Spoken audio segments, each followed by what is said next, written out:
লেখিকা ছবি ব্যানার্জির বশীকরণ। গল্পটি যদি ভালো লাগে তাহলে প্লিজ একটা সাবস্ক্রাইব করে আমার পাশে থাকবেন। তাহলে শুরু করা যাক আজকের গল্প। বহু পাত্রী বাতিল করে সুমিতা দেবী তার একমাত্র অধ্যাপক ও বাধ্য ছেলে সৌগতর জন্য অহনাকে ইচ্ছের বিরুদ্ধে পছন্দ করতে বাধ্য হলেন। সুমিতা দেবীর অবসরপ্রাপ্ত প্রধান শিক্ষক স্বামী সুকান্তবাবুর এ ব্যাপারে কোনো ভূমিকা নেই।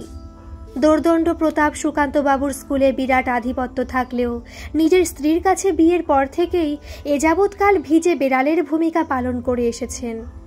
স্ত্রীকে অবাধ স্বাধীনতা দিতে গিয়ে তিনি নিজে কখন যেন পরাধীন হয়ে গেছেন সেটা তিনি বড় দেরিতে টের পেয়েছিলেন। সৌগত এতদিন পর্যন্ত তার অন্তর্মুখী স্বভাবের জন্য কাউকে কাউকে ভালো লাগলেও মুখ ফুটে ভালোবাসার কথা বলতে পারেনি। হয়তো ছোটবেলা থেকে অতিরিক্ত মায়ের অধীনে থাকার জন্য ঠিক সাবালকত্ব প্রাপ্য হয়নি। তার কাছে বাবা মাই ডিয়ার গোছের মানুষ হলেও মার কাছে তার ক্ষমতাও সীমিত। সুমিতা দেবী মনে প্রাণে চাইছিলেন কোনো রকমে গ্রাজুয়েশন করা পড়তি ঘরের মেয়েকে বউ করে আনা। তিনি নিজে সুন্দরী হয়েও পুত্রবধূ চাইছিলেন মোটামুটি চেহারার একটি মেয়েকে, যে কিনা বিয়ের পর তার একমাত্র ছেলেকে কখনো নিজের অনুগত করতে না পারে। তা নাই নাই করে কম করেও ৩০-৩২টা মেয়ে ইতিমধ্যে দেখা সারা। সুকান্তবাবুর ভূমিকা শুধু স্ত্রীর হ্যাঁতে হ্যাঁ আর নাতে না বলা, কিন্তু তার হিসেবটা একেবারে মিলল না অহনাকে দেখতে এসে। অহনা রীতিমতো সুন্দরী মেয়ে, সদ্য MA কমপ্লিট করে বাড়ি এসেছে। বহরমপুর শহরে বিরাট মার্বেল পাথরে মোড়া বাগান সহ আধুনিক দোতলা বাড়ি। অহনার বাবা সমরেশ বাবু অবসরপ্রাপ্ত অধ্যাপক, পৈতৃক সূত্রে অনেক টাকা পয়সার মালিকও বটে। এক ছেলে ও এক মেয়ে। ছেলে অর্ণব সফটওয়্যার ইঞ্জিনিয়ার, বর্তমানে কলকাতায় কর্মরত। এই মেয়েকে দেখতে এসে ছেলে সৌগত জীবনে প্রথম মায়ের মতের বিরুদ্ধে গিয়ে সরাসরি তার পছন্দের কথা জানিয়েছিল। ভগ্ন মনোরথ হয়ে সুমিতা দেবী বাড়ি ফিরে বিয়েটা কেচিয়ে দেওয়ার শেষ চেষ্টা করে ছেলেকে বললেন, দেখ বাবা, বিয়েটা কোনো ছেলে খেলা নয়। বিয়ে হলো জন্ম জন্মান্তরের সম্পর্ক। হুট করে পছন্দ হয়ে গেল বললে তো হবে না। তোদের দুজনে ঠিকুজি কুষ্টি মিলিয়ে তো সিদ্ধান্ত নিতে হবে বাবা। এর আগেও সুমিতা দেবী অনেক সুন্দরী শিক্ষিতা মেয়েকে ঠিকুজি কুষ্টির দোহাই দিয়ে বাতিল করেছেন।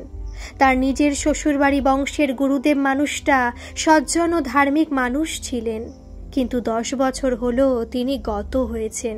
তার একমাত্র লাফাঙ্গা বখাটে বেকার অল্প বয়সী ছেলেটি বর্তমানে বাবার পেশা গ্রহণ করেছে। তার গুরুগিরিতে তেমন খ্যাতি না থাকলেও কবচ, মাদুলি, শিকড় বাকড় ও বশীকরণ বিদ্যায় বেশ নামডাক।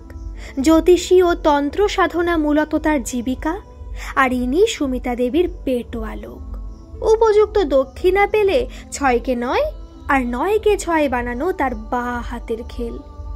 সুমিতা দেবীর কথা শুনে বাবা ছেলের মধ্যে চোখে চোখেই অনেক কথা হয়ে গেল। সুকান্তবাবু বললেন, তোর মা একদম ঠিক কথাই বলছে। একে তো বহু কাঠখড় পুড়িয়ে বিয়ে করা, তারপর বিয়ের পর সুখে সংসার করা তো চারটিখানি ব্যাপার নয়। পাত্রপাত্রী ঠিকুজি কুষ্টি মিলিয়ে রাত জোটক হলে তবে না বিয়ে।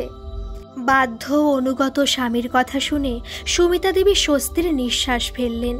তার মুখের গোমড়া ভাবটা কেটে গিয়ে মুহূর্তে মুখটা উজ্জ্বল হয়ে উঠল। মনে মনে বললেন, এই রূপসী ও উচ্চশিক্ষিতা মেয়ের সঙ্গে কিছুতেই আমি বাবুর বিয়েটা দেব না। তার চেয়ে ছর্দির দেওয়া সম্বন্ধটা না হয় আরও একবার ভেবে দেখবে। মেয়েটি বিয়ে পাস, চেহারাও সুশ্রী, বাবা পোস্ট অফিসের কেরানি, শরিকি বাড়িতে 1.5খানা ঘরে বসবাস। যাগ্গে একবার না হয় দেখেই আসবে। সেরকম বুঝলে বিয়েটা ওখানেই ফাইনাল করবে। আপাতত এই সম্বন্ধটাতে গুরুদেবের ছেলে নিশ্চয়ই তার মুশকিল আসান করার একটা রাস্তা বলে দেবে। বেশ হৃষ্টচিত্তেই সুমিতা দেবী ভাবলেন, কালই গুরুদেবের ছেলেকে ফোন করে তার কাছে যাওয়ার দিনটা ঠিক করে নেবেন। আগের থেকে অনেকটা বেশি ফল, ঘি, মিষ্টি নিয়ে যেতে হবে। অনেক কটা টাকা গচ্ছাও যাবে, কি আর করা। ঠিক 2 দিন পর সুকান্তবাবু এক দুঃসাহসিক কাজ করলেন। তিনি এক জ্যোতিষীর কাছে গেলেন। ইনি আবার কলকাতা থেকে সপ্তাহে 2 দিন এই শহরে আসেন। গোটা শহরময় এনার বেশ বড় বড় পোস্টার পড়ে। লিফলেটে নামের পেছনে অনেক অলংকার, অব্যর্থ নাকি তার গণনা। ভিড়ের মধ্যে অপেক্ষারত সুকান্তবাবুর ডাক পড়তেই তিনি নমস্কার করে বসলেন। জ্যোতিষী একটা বড় আতশ কাচ ধরে বললেন, আপনার ডান হাতটা দেখান। সুকান্তবাবু বললেন, আমি আমার ছেলে আর হবু বৌমার কুষ্টি বিচারের জন্য এসেছি। আমার ছেলের কুষ্টি আছে, কিন্তু হবু বৌমার শুধু জন্ম সময়, বার আর তারিখটা লিখে এনেছি। আপনি ওটা দেখে আগে একটা কুষ্টি বানান, তারপর 2টো কুষ্টি বিচার করে দিন। তার আগে বলি, অনেক মেয়ে দেখার পর এই মেয়েটিকে আমার ছেলে পছন্দ করেছে। মোট কথা, প্রথম দর্শনেই দুজনের দুজনকে ভালো লেগেছে। জ্যোতিষী বললেন, আচ্ছা, জন্মের সময়টা সঠিক তো? একবারে সঠিক বলি কি করে? 2-10 মুহূর্ত এদিক ওদিক হতেই পারে। অনেক সময় ঘড়ির কাঁটাও বিভিন্ন জনের বিভিন্ন রকমের হয়। ওই কয়েক সেকেন্ডের হেরফের আর কি। দেখুন, দুজনের কয়েক মুহূর্তের এদিক ওদিক হলে রাজ্যটক হচ্ছে। সুকান্তবাবু বললেন, আমি তো সেটাই চাইছি, আপনি কুষ্টি মিলিয়ে রাজ্যটক করেই দিন। কিন্তু জাতক জাতিকার দাম্পত্য জীবনে কিছু অশান্তির যোগ আছে। আরে মশাই, কোন দম্পতির মধ্যে ছোটখাটো অশান্তি ঝগড়াঝাটি নেই বলুন তো? এক পক্ষ অ্যাডজাস্ট করলেই সংসারে অখণ্ড শান্তি বিরাজ করবে। ঘটনাটা ডিভোর্স পর্যন্ত না গড়ালেই হবে। জ্যোতিষী বললেন, খুব বড় রকমের অশান্তি এড়ানোর উপায়ও আছে। আপনার ছেলেকে একটা নরতির গোমেদ ধারণ করতে হবে। একটা কার্ড দিয়ে বললেন, কলকাতায় একটা আসল গ্রহরত্নের দোকানে আমি সপ্তাহে 1 দিন আমি বসি, ওখানে থেকে আপনি গোমেদটা কিনতে পারেন। আচ্ছা, আপনি এসবে বিশ্বাস করেন তো? আসলে বিশ্বাস না থাকলে কোনো কিছুই কার্যকর হয় না। সুকান্তবাবু বললেন, আমার স্ত্রীর মশাই অখণ্ড বিশ্বাস, আর বিবাহিত পুরুষদের স্ত্রীর বিশ্বাসকে চোখ কান বুজে বিশ্বাস করতে হয়। আমিও তার ব্যতিক্রম নই। সেদিন রাতে খাবার টেবিলে বসে সুকান্তবাবু বললেন, যাক, ওদের দুজনের ঠিকুজি শেষ পর্যন্ত রাজ্যটক হলো। সুমিতা বললেন, মানে তুমি কার কাছে কুষ্টি বিচার করালে? ওটা তো আমি বরাবর করিয়ে আনি। আমি যার কাছে করেছি সে নাম করা এবং পাশ করা জ্যোতিষী।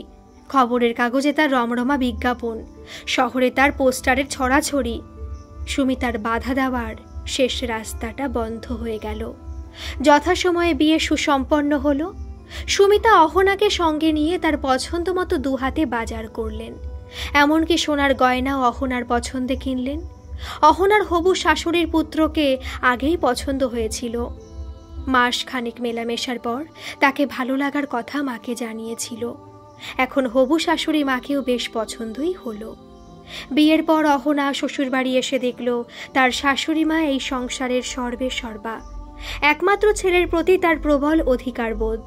তার খাওয়া দাওয়া, পোশাক আশাক সবটাই শাশুড়ি মা নিয়ন্ত্রণ করেন। এমনকি তাদের হানিমুনে যাওয়াটাও শাশুড়ি মার নির্দেশে। উনি যা কিছু করেন সেটা খুব সূক্ষ্মভাবে সৌজন্য বজায় রেখে আবদারের সঙ্গে অনুরোধ মিলিয়ে মিশিয়ে করেন। অহনাও অনুরোধে ঢেকি গেলার মতো সহজভাবে মেনে নেয়। তবে শাশুড়িমা তাদের দার্জিলিংয়ে হানিমুনে যাওয়ার নির্দেশ দিয়েছিলেন, কিন্তু তার বাধ্য বাবুর ইচ্ছে আন্দামানে যাওয়ার। এবারেও বাধ্য হয়ে শাশুড়িমা বাবুর ইচ্ছেকে মেনে নিলেন। ওই একটিবার মাত্র তিনি ছেলেকে কয়েকটা দিন পুরোপুরি বৌমার হাতে ছেড়ে দিয়েছিলেন, কিন্তু বারবার সাবধান করে দিয়েছিলেন সমুদ্রের জলে যেন না নামে। জলে নাকি তার বাবুর ভাড়া আছে। এরপর ওরা যতবার বেড়াতে গেছে ততবারই শাশুড়িমা ছায়া সঙ্গীর মতো ছেলে বৌমার সঙ্গে সেটে থেকেছেন। সেখানেও খাওয়া দাওয়া নিয়ে ছেলেকে নিয়ন্ত্রণে রেখেছেন। জলে ছেলের ভাড়া আছে বলে ছেলেকে সমুদ্রে নামতে দেননি। মা ছেলে দুজনেই সমুদ্রের পাড়ে বসে সমুদ্রের শোভা উপভোগ করেছেন। সৌগত অবশ্য খুব কায়দা করে মাকে মন্দিরে পাঠানোর চেষ্টা করেছিল, অথচ আন্দামানে গিয়ে এই ছেলেই চুটিয়ে ঘন্টার পর ঘন্টা সমুদ্রে দাপাদাপি করেছে। 10 মিনিট টোটোর দূরত্বে শ্বশুরবাড়ি বলে অহনা সচরাচর বাপের বাড়িতে রাত্রিবাস করত না। সকালে গিয়ে রাতে ফিরে আসতো। কদাচিৎ যদি 3-4 দিনের প্রোগ্রাম নিয়ে বাপের বাড়ি যেত, পরদিনই কলেজ থেকে ফিরে সৌগত হাজির হতো।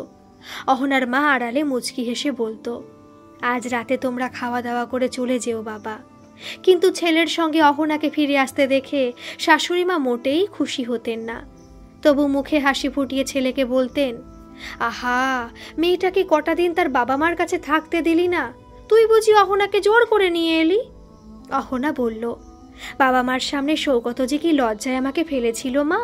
কলেজ থেকে ফিরে আমাকে না দেখলে তার নাকি একদম ভালো লাগে না। সৌগত লজ্জায় লাল হয়ে বলল, অহনা, একদম মিথ্যে কথা বলবে না।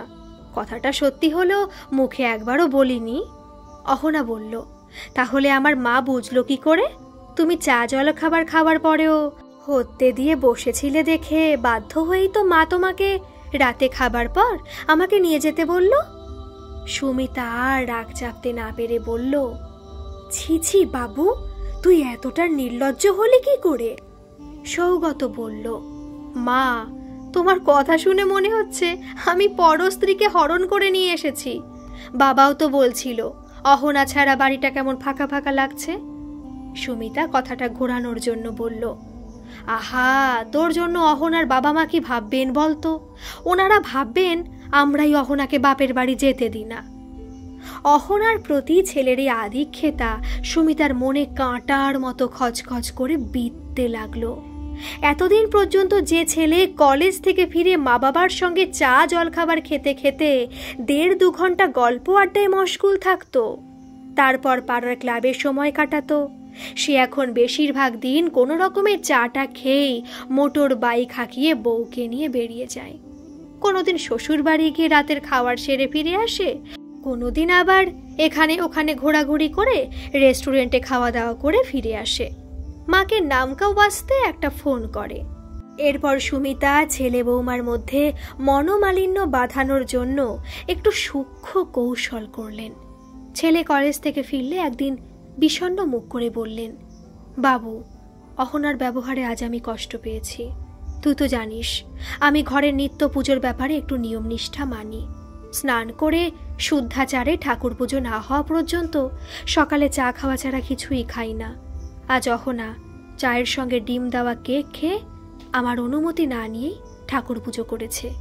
আমি শুধু মিষ্টি কথায় বলেছিলাম এরকমটা আর কখনো করো না, সেটা নিয়ে সে আমাকে 5টা কথা শুনিয়ে দিল। যাকগে, তুই এটা নিয়ে ওকে কিছু বলিস না। আমার কষ্ট হলেও ভেবে দেখলাম এখনকার আধুনিক মেয়ে সে পুজো আচ্চার ব্যাপারটা কী বা বোঝে। সৌগত বলল, ও না বুঝে করেছে মা। আচ্ছা, অহনা স্নান না করে কি পুজো করেছে? স্নান করলে কি সব শুদ্ধ হয়ে যায় বাবা? তুই ছোট থেকে তো সব দেখছিস।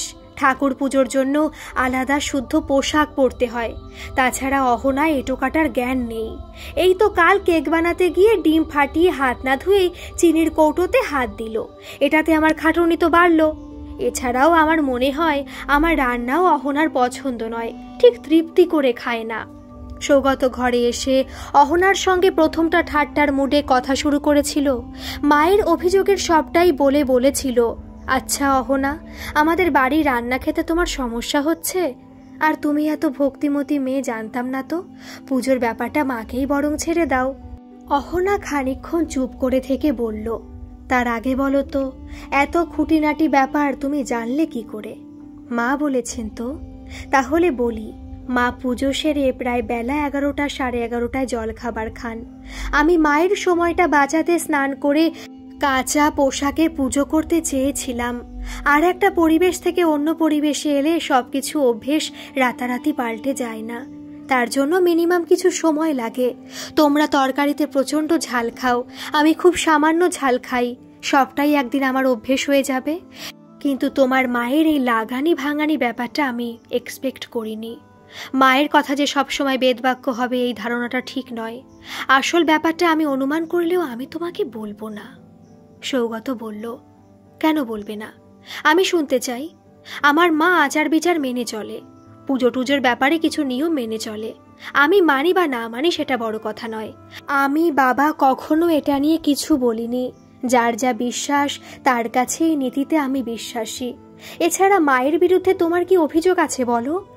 অহনা বলল, অভিযোগ তো তুমি জানাতে এসেছো, আমি তো জানাইনি। ছোটখাটো এই সাংসারিক ব্যাপারটা আমি একাই হ্যান্ডেল করতে পারতাম। সে শিক্ষা আমার বাবা মা দিয়েছেন। তুমি এ ব্যাপারে নাক গলাচ্ছ দেখে আমি আশ্চর্য হচ্ছি। অহনা আর সৌগতর মধ্যে ছোটখাটো অশান্তি ঝগড়াঝাটি অব্যাহত থাকল। সৌগত তার মার প্রতিটা কথা সত্যি মিথ্যে যাচাই না করে অন্ধের মতো বিশ্বাস করত। শ্বশুর মশাইয়ের ভূমিকা ছিল ধরো এই লক্ষণের মতো। সেদিন খুব তুচ্ছ কারণে ঝগড়াঝাটি বাড়াবাড়ি পর্যায়ে চলে যেতে শাশুড়িমা ছেলেকে বকাবকি করে বললেন, তুই কিন্তু খুব বাড়াবাড়ি করছিস বাবু। অহনাকে কেন এত কথা শোনাচ্ছিস? মেয়েটা তো ইচ্ছে করে আমার হাতে গরম চা ফেলে দেয়নি। আমার হাতটা অনেকটা পুড়ে গিয়েছে ঠিক, কিন্তু সেটা তো দুর্ঘটনা ছাড়া কিছু নয়। তোকে বলাটাই আমার ভুল হয়েছে দেখছি। তোদের না কাল রবিবার বন্ধুদের সঙ্গে ফিস্ট করার কথা? অহনার মুডটা অফ করে দিলি তো? অহনা শাশুড়িমার অভিনয় দেখে হতবাক হয়ে গেল। পরদিন যথারীতি সৌগত হাজারবার সরি বলেও অহনাকে নিয়ে যেতে পারল না। আসলে অহনা এই ঝগড়াঝাটিকে পাত্তাই দিত না যদি না শাশুড়িমা গায়ে পড়ে অভিনয়টা না করতেন। আজ বিকেলে শাশুড়িমাকে চা দিতে এসে প্রায় তার মুখোমুখি ধাক্কা লেগে চাটা পড়ে গিয়েছিল। কাপ ভেঙে গরম চা বেশিটাই অহনার পায়ে পড়েছিল। সামান্য চা শাশুড়িমার হাতে পড়েছিল। অহনা ভেবেছিল ব্যাপারটা ওখানেই মিটে যাবে। অহনা বারবার সরি বলে শাশুড়িমার হাতে বার্নার লাগিয়ে দিয়েছিল, যদিও বার্নার লাগানোর মতো কিছুই ছিল না। এই ঘটনায় শাশুড়িমা হাতে কখন ব্যান্ডেজ বেঁধে ডালপালা বিস্তার করে ছেলেকে লাগিয়েছেন। যথারীতি ছেলেও ভেবেছে মা কি না কি জানি কষ্ট পেয়েছে। ছেলের ঝগড়ার শুরুটা ছিল এত বড় ঘটনাটা অহনা তাকে কেন আগে জানালো না? গত 3 মাস ধরে অহনার পিরিয়ডের গন্ডগোল চলছে। পিরিয়ড প্রথম দিন সামান্য হয়েই পরদিন থেকে পুরোপুরি বন্ধ হয়ে যাচ্ছে। এ মাসেও একই অবস্থা। কদিন ধরেই ভাবছিল একবার গাইনির কাছে যাবে। সেটা আজ হলেই বা মন্দ কি? তার রাগ দেখানো আর ডাক্তার দেখানো দুটো কাজই একসঙ্গে না হয় হোক। আজ সত্যি তার মুড অফ। অহনা ঘণ্টাখানেক পর পোশাক পরে একটা ব্যাগ হাতে নিয়ে শাশুড়িমাকে বলল, মা, আমি দিন 7 জন্য ও বাড়ি যাচ্ছি। সুমিতা বলল, আমি বুঝতে পারছি তোমার মনটা খারাপ অহনা। ঠিক আছে, কয়েকটা দিন থেকেই এসো। ইদানিং বাবুর মেজাজটা বড্ড খিটখিটে হয়ে গেছে। অহনা খানিকক্ষণ শাশুড়িমার দিকে চেয়ে বলল, কেন বলুন তো মা? শাশুড়িমা বললেন, তোমাদের এটা স্বামী স্ত্রীর ব্যাপার, আমি কি করে জানবো বলো তো? অহনা একটু হেসে বলল, আমার মনে হয় উত্তরটা আপনার জানা। আচ্ছা মা, হাতে ব্যান্ডেজটা কখন লাগালেন? আর লাগিয়েছেন যখন, তখন ব্যান্ডেজটা খুলে ঠিক কতটা আপনার হাতটা আমি পুড়িয়ে দিয়েছি সেটা আপনার ছেলেকে দেখালেন না কেন? আপনার 3 গুণ ছ্যাঁকা আমার পায়ে লেগেছিল, সেটা কি ছেলেকে বলেছেন? আগে জানলে আমিও তো একটা বড় সড়ো ব্যান্ডেজ বাঁধতে পারতাম। শাশুড়িমা বললেন, তুমি আমাকে ভুল ভাবছো অহনা। বাবুকে আমি তেমন কিছুই বলিনি। সে সবটা না শুনেই তোমার ওপর চোটপাট করেছে। অহনা বলল, আমি যা বোঝার বুঝে গেছি মা। আপনার কৌশলটা কিন্তু প্রশংসনীয় মা। বেলা 10:30টায় ব্যাগ নিয়ে অহনাকে ঢুকতে দেখে বাবা বলল, কি রে, হঠাৎ এলি যে? কাল রাতেও ফোন করলাম, কিছু বললি না তো। যাক, ভালোই হলো এসেছিস। আজ ইলিশ মাছ এনে তোর কথা খুব মনে হচ্ছিল।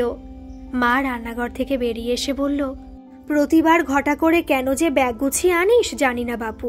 সন্ধে হতে না হতেই তো জামাই এসে হাজির হবে। তোর মুখটা এত থমথমে লাগছে কেন রে? কিছু হয়েছে? অহনা হেসে বলল, না মা, এবারে কটা দিন থাকবো। তোমার জামাই এলেও যাব না। আর কি হবে? জানি না বাবা, তুই যা চাপা মেয়ে। এখন কিছু খাবি তো? অহনা বলল, না মা, জলখাবার খেয়ে এসেছি, একটু চা খাবো। বহুদিন পর মায়ের হাতে তৃপ্তি করে ভাত খাওয়ার পরেই বাথরুমে দরজা বন্ধ করে হড়হড় করে বমি করে ফেলল অহনা। মা ছুটে এসে দরজা ধাক্কা দিয়ে বলল, কি হলো, শরীর খারাপ হচ্ছে? চোখে মুখে জল দিয়ে এসে অহনা বলল, মনে হয় অ্যাসিডিটি হয়েছে মা। সন্ধ্যার পর যথারীতি সৌগত এলো, জামাইকে চা জল খাবার দিয়ে। শাশুড়িমা বললেন, বাবা, অহনার শরীরটা খারাপ, ও কয়েকটা দিন এখানে থাকবে। অহনা ঘরে শুয়ে আছে। সৌগত ঘরে এসে বলল, কি হয়েছে তোমার, কথা বলবে না? অহনা বলল, আমাকে বাদ দিয়ে পিকনিক নিশ্চয়ই খুব এনজয় করেছো। আমি 1 ঘন্টা থেকে শরীর খারাপের অজুহাত দেখিয়ে বাড়িতে খেয়েছি। আমি জানি তুমি আমার ওপর রাগ করে এখানে এসেছো। তাহলে তোমার শরীর খারাপটাও কি অজুহাত? আমি সরি বলছি, প্লিজ রাগ করে থেকো না। অহনা বলল, আরে বাবা, শরীর খারাপটা মোটেই অজুহাত না। ভাত খাওয়ার পর থেকে আজ 3 বার আমার বমি হয়েছে। সেটা নিয়ে আমি ভাবছি না। আমার কয়েক মাস থেকে পিরিয়ডের গন্ডগোল হচ্ছে। তোমার ওপর রাগ প্লাস একজন গাইনিকে দেখানো, দুটো উদ্দেশ্য নিয়ে এখানে কয়েকদিনের জন্য আসা। তাহলে কাল কলেজ থেকে ফিরে তোমাকে দেখে নিয়ে আসবো। কিন্তু তুমি ওষুধ কিছু খেয়েছো? হ্যাঁ, এখন কোনো প্রবলেম নেই, সৌগত বলল। রাগটা কি এখনো আছে? এতক্ষণ ছিল না, মানে প্রায় ভুলে গিয়েছিলাম। তোমাকে দেখে এখন নতুন করে রাগটা ফিরে আসছে, সৌগত বলল। তোমার কি একটা সত্যি কথা জানা আছে? কোন সত্যি? রাগের সঙ্গে অনুরাগের একটা অঙ্গাঙ্গী সম্পর্ক আছে, অহনা বলল। তাই নাকি? বেশ, সেটা পরীক্ষার জন্য আমি এখানে 1 মাস থাকবো, সৌগত বলল। বেশ, আমি কি করলে তোমার রাগ ভাঙবে বলো? 100 বার গুনে গুনে সরি বলবো? ওটাই তো তুমি পারো। আচ্ছা তাহলে বলছি, দেবী দেহি পদবল্লভ মুদারম। কই, তোমার পা দুটো দাও দেখি। এ কি, পায়ের পাতাটা এমন কালচে মেরে আছে কেন? অহনা বলল, ওরে বাবা, এ যে ভূতের মুখে রাম নাম। স্ত্রীর দিকে এতটা খুঁটিয়ে নজর দেওয়ার সময় তোমার আছে নাকি? জানতাম না তো। অহনা, আমি জানি এটা তুমি মন থেকে বলছো না। প্লিজ বলো, কি করে হলো? আমাকে আগে বলনি কেন? অহনা বলল, কাল যখন জানতে চাওনি তখন থাক। এটা খুব তুচ্ছ ব্যাপার বলেই বলিনি। আমি শুধু বলবো, ভবিষ্যতে যা কিছু বলবে বা করবে নিজের যুক্তি বুদ্ধি খাটিয়ে বলবে। সৌগত বলল, বুঝেছি। আমি সব কিছুর জন্য সরি বলছি এবং আমার নিশ্চিত বিশ্বাস শেষ পর্যন্ত তোমার রাগের চেয়ে অনুরাগটাই জয়ী হবে। 2-3 দিনের মধ্যে 2 বারই জানলো অহনা মা হতে চলেছে। অহনা মা হবার আনন্দে সবকিছু ভুলে গিয়ে মাকে বলল, মা, আমি আজ বিকেলে সৌগতর সঙ্গে ও বাড়ি চলে যাব। বাচ্চা হবার 2 মাস আগে না হয় টানা তোমাদের কাছে থাকবো। আমি জানতাম মা, ঘরে যে তোদের মান অভিমানের পালা চলছিল সেটা ঘরের বাইরে থেকেই আমিও টের পেয়েছিলাম। কিন্তু তোর তো রেস্ট দরকার মা। অহনা বলল, না মা, ডাক্তারবাবু আমাকে বেড রেস্টে থাকতে বলেননি, শুধু সাবধানে থাকতে বলেছেন। তাছাড়া ওখানে আমাকে তেমন কিছু করতে হয় না। আমি রেস্টেই থাকবো মা। ওখান থেকে আমার শ্বশুর মশাই আর শাশুড়ি মা বারবার ফোন করছেন। তোকে কি ওনারা যেতে বলছেন? আমি বরং একবার ফোন করে তোকে 1 মাস এখানে থাকার জন্য বলছি। জামাই না হয় মাঝে মাঝে এখানে এসে থাকবে। অহনা বলল, তুমি কি যে বলো না মা, আমি কি সেই জন্য বলছি? আসলে তোমার জামাই বারবার যেতে বলছে, ওকে যাব না বলতে আমার খারাপ লাগবে। মা বলল, তাই বল, ওটাই তাহলে আসল কথা। সন্ধ্যার পর সৌগত অহনাকে নিয়ে বাড়ি ফিরতেই সুমিতা ছেলেকে বললেন, কিরে, আজই অহনাকে নিয়ে আসবি বলিসনি তো? সৌগত বলল, কেমন সারপ্রাইজ দিলাম বলো? শ্বশুরমশাই উচ্ছ্বসিত হয়ে বললেন, দারুণ সারপ্রাইজ দিলি। আরে আমি তো ভেবেছিলাম কাল একবার ও বাড়ি বেড়াতে যাব আর অহনামাকে একবার দেখে আসব। সত্যি, অহনা না থাকলে বাড়িটা বড্ড ফাঁকা ফাঁকা লাগে। অহনা বলল, মা, আমি আসাতে আপনি খুশি হননি? ও মা, খুশি হব না কেন? তুমি তো খুশির খবর দিয়ে আমাদের আনন্দ 4 গুণ বাড়িয়ে দিয়েছ। আসলে এই সময় মেয়েরা বাবা মার কাছে থাকতে পছন্দ করে বলেই বলছিলাম। অহনা বলল, আমার তো বাচ্চা হতে ঢের দেরি মা। আমার অবশ্য আরো কয়েকটা দিন থাকার ইচ্ছে ছিল, কিন্তু আপনার ছেলে এমন ঝুলোঝুলি করলো যে না এসে পারলাম না। বুঝলাম, কিন্তু এই সময় তোমার খাবারে অরুচি বমিটমি হচ্ছে। তোমার মা কিছুদিন তোমার পছন্দ মতো রান্না করে দিলে তোমারই ভালো লাগতো। অহনা বলল, মা, আমি বুঝতে পারছি আপনার খাটুনি বাড়বে। একটা রান্নার মাসি রাখলে আপনার খাটুনিটা কমতো। আমার এমনিতে কোনো অসুবিধা নেই। ডাক্তারবাবু বলেছেন এই অরুচি বমি কয়েকদিনের মধ্যেই চলে যাবে। তবু আপনি চাইলে আমি আরও কিছুদিন কেন, বাচ্চা বড় হওয়া পর্যন্ত থেকে আসতেই পারি। তবে সেক্ষেত্রে আপনারই অসুবিধা হবে। আপনি তো আপনার বাবুকে চোখে হারান। আপনার রান্না ছাড়া সে খেতে পারে না বলে আমাকে রান্নাঘরে ত্রিসীমানায় ঢুকতে দেন না। কিন্তু আমি যদি বাপের বাড়ি গিয়ে থাকি, সে প্রতিদিন কলেজ থেকে সোজা আমাদের বাড়ি চলে যাবে আর রাতে আমার মায়ের রান্না খেয়ে বাড়ি ফিরবে। আসলে ও আমাদের বাড়িতে ঠিক জামাই সুলভ আচরণ করে না, সেটা দেখে আমারই লজ্জা করে। সুমিতা গম্ভীর মুখে বললেন, আমি তো তোমাকে একবারও যেতে বলিনি। আসলে আমার রান্না তুমি এমনিতেই পছন্দ করো না, আর এই সময় হয়তো একেবারেই করবে না। মা, সবটাই তো অভ্যেসের ব্যাপার। আপনার রান্না আমার অপছন্দর তো নয়, শুধু আপনারা ঝাল বেশি খান বলে প্রথম প্রথম একটু অসুবিধা হতো। এখন বরং আমার মার রান্না এই সময় আমার কাছে পানসে লাগছে। আমার মনে হচ্ছে আপনার রান্না খেয়ে আমার খাবারে সব অরুচি চলে যাবে। সুমিতা বললেন, তাহলে তো কথাই নেই, কিন্তু আমি এখনো যথেষ্ট শক্ত আছি, তাই রান্নার মাসি রাখার দরকার নেই। আচ্ছা, তুমি তো বাবুর সঙ্গে ঝগড়াঝাটি করে রাগ করেই বাপের বাড়ি চলে গেলে, এত তাড়াতাড়ি তোমার সব রাগ জল হয়ে গেল?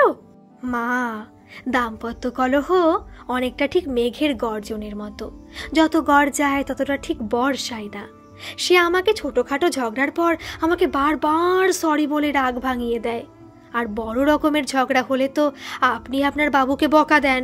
এটা কি আমার কম প্রাপ্তি, যেমন সেদিন দিলেন? সুমিতা হতভম্বের মতো অহনার মুখের দিকে তাকিয়ে থাকলেন। মনে মনে বললেন, এ মেয়ে রূপের সঙ্গে তীক্ষ্ণ বুদ্ধিও ধরে। তার ছেলে এখন পুরোপুরি বউয়ের দখলে চলে গেছে। বিয়ে করেছে ঠিক আছে, একটা সময় বিয়ে তো দিতেই হতো, কিন্তু তার এত অনুগত ছেলে যে বিয়ের আগে মা ছাড়া কিছু জানতো না, যে পুরোপুরি একমাত্র তারই নিয়ন্ত্রণে ছিল, সে এত সহজে বউয়ের হয়ে যাবে? না, এটা তার কখনো সহ্য হবে না। কয়েকদিন পর সৌগত মাকে বলল, মা, তুমি তো রান্নার মাসি রাখতে দেবে না, তাই আমি একজন দিনরাত্রির জন্য একজন সহায়িকা মাসি ঠিক করেছি। অহনা তো কিছুটা হলেও তোমাকে সাহায্য করত, এখন পুরোপুরি তোমাকে সবটা করতে হলে তোমার খাটুনি বাড়বে।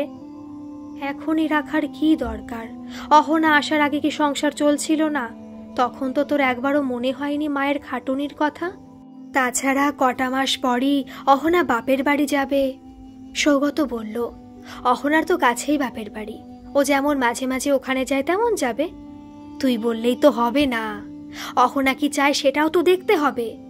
অহনা বলল, মা, এখানে থাকতে তো আমার অসুবিধে কিছু নেই, ডেটের দিন 15 আগে না হয় ওখানে যাব। সুমিতা বললেন, যা ভালো বোঝো করো, তবে এখনই কাউকে কাজে রাখার দরকার নেই। বেশ কয়েকদিন থেকে সৌগতর পেটের গন্ডগোল হচ্ছে, মাঝে মাঝে পেটে খিচখিচে ব্যথাও হচ্ছে, কখনো অ্যান্টাসিড আর পেন কিলার খেয়ে কোনো রকমে ম্যানেজ করছে। সেদিন অহনা বলল, তোমার এই ঘন ঘন পেট ব্যথা আর পেটের গন্ডগোলটা আমার ভালো ঠেকছে না। দেখো, অনেকদিন ধরে তোমাকে একটা কথা বলবো ভেবেও বলতে পারিনি। সংসারে ছোটখাটো অশান্তির কথা নিয়ে কখনো কোনো অভিযোগ তোমাকে করিনি। তোমার প্রতি তোমার মায়ের এই আগ্রাসী মনোভাবটাও আমার অস্বাভাবিক লাগলেও মেনে নিয়েছিলাম।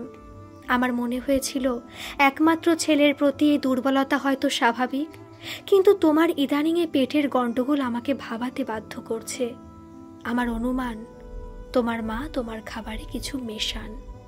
সৌগত রেগে গিয়ে বলল, এনাফ ইজ এনাফ অহনা, শুধু অনুমানের ওপর ভিত্তি করে এত বড় অভিযোগ তুমি করতে পারো না।